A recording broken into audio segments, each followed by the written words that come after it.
In 2010, I get a phone call from my cousin to tell me that my mum has died. And it comes as a bit of a shock because 2 weeks ago she had been perfectly healthy. And then she got diagnosed with cancer and she passed away quite quickly. And grief is a funny thing because me and my mum, we had a very difficult relationship. We both loved each other intensely, and the only way that we could really show our love for each other was by bickering all the time about really small things. I do what a lot of people do when they're faced with problems, and I move to another city. I leave London where I've grown up, and I move to Bristol to make a new home. London feels dead to me at this point because my mum is no longer there. Something has changed. Something either within me or within my family, and I just can't be here anymore. The first time I walk into my new house in Bristol, the first thing I notice is that it stinks. It'd been occupied by some hippie students, because it is Bristol, and so between growing pulses by the kitchen sink and burning incense and lots of cats, it smells like it's a house that belongs to someone else. It definitely doesn't smell like my house. And I don't feel like I'm at home. I'm kind of caught in this in between. I'm mourning for my mum every single day. It feels like this heavy thing on top of me. And I moved cities and I don't know anyone and I just cannot wash the cat shit out of the carpet.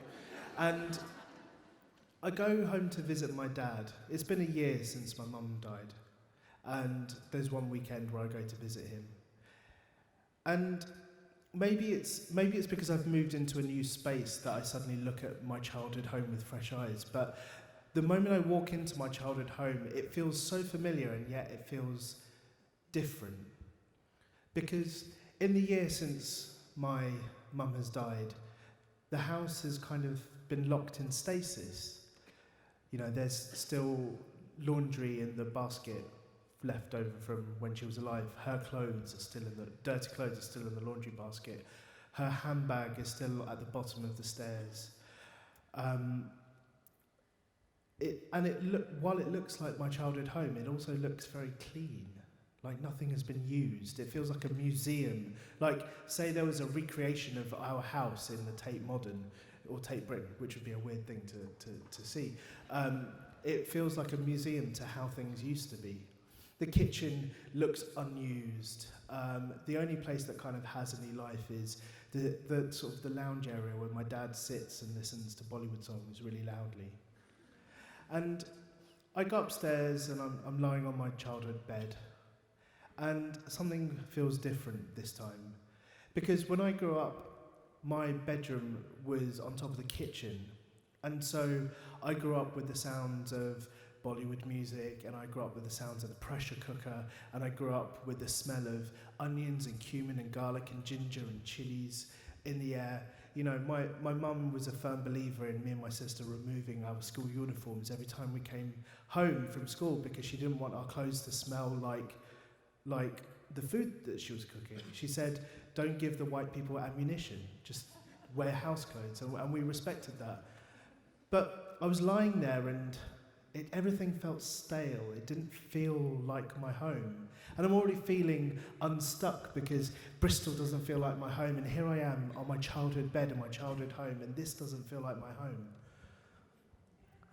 I'm hungry, and so I go downstairs, and I look in the fridge, and it's empty except for cans of Foster's and ketchup, because my dad is now a singleton, and that his fridge reflects that. And I open up the freezer hoping for some inspiration, and I see some Tupperware boxes of my mum's food in there. And I think, oh my God, here is my mum's food. So I take out a Tupperware box. It's got halwa on it, which is like this really delicious savoury pancake. And I put it in the microwave to defrost. And I'm standing there waiting for it to heat up. And something happens to that really stale, sterile room. It starts to smell like my mum's kitchen again. The spices are making the air come alive. And it feels like my home. And when I eat the handwa, and it's delicious as it always was. And I think, I need to learn how to make this handwa. I'm disappointed in myself because I had years and years of my mum trying to get me to cook.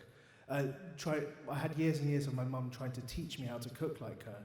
When I left home, she tried to get me to learn how to make basic chana masala and paneer and stuff like that. And I was just like, well, I'll just come home and get leftovers, it'll be fine.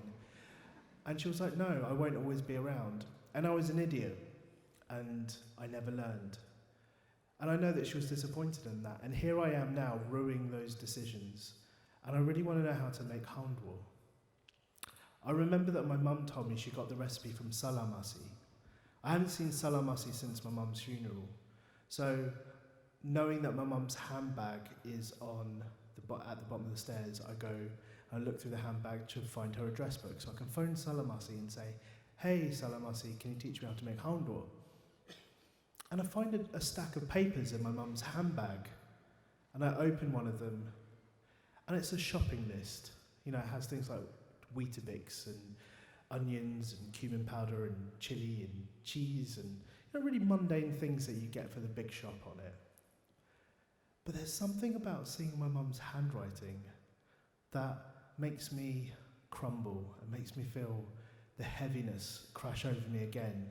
Because seeing that ink on the page, that ink came from a pen that was connected to her fingers, that was connected to her arms, that was connected to her brain. And seeing her handwriting and smelling the smell of her food still lingering in the air, it feels like she's a real person.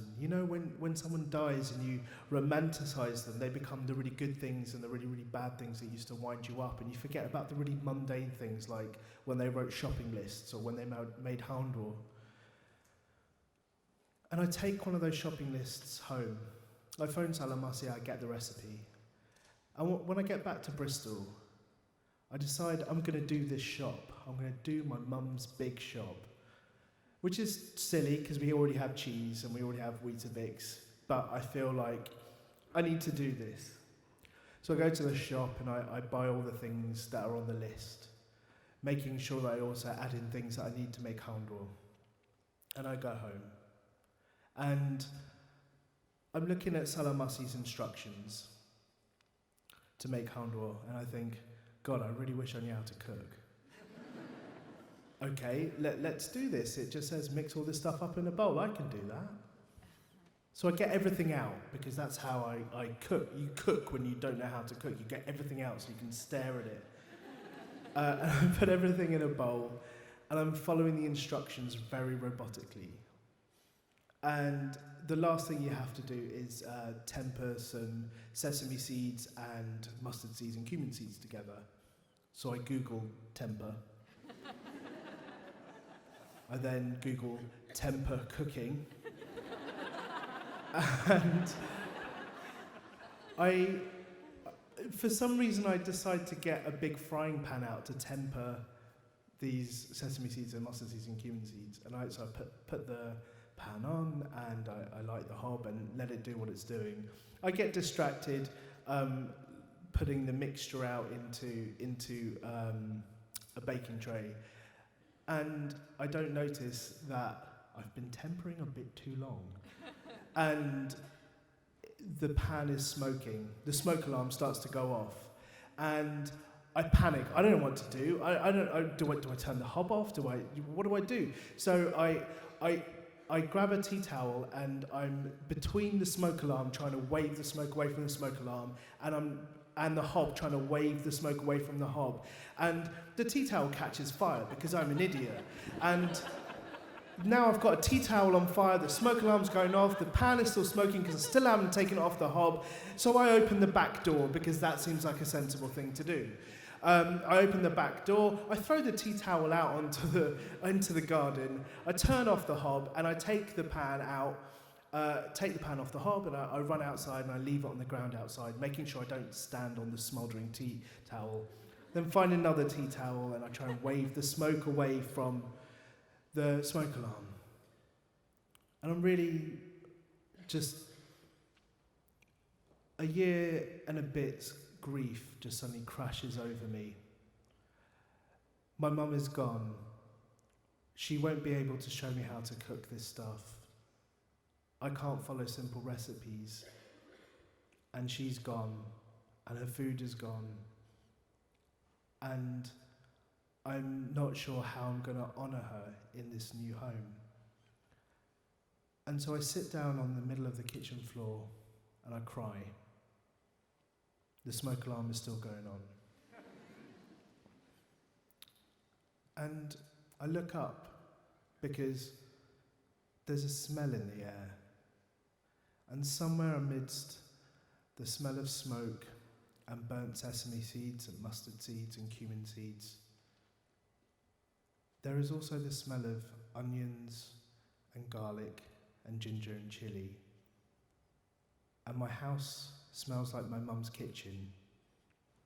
And for a second, just for a second, it starts to feel like home. Thank you.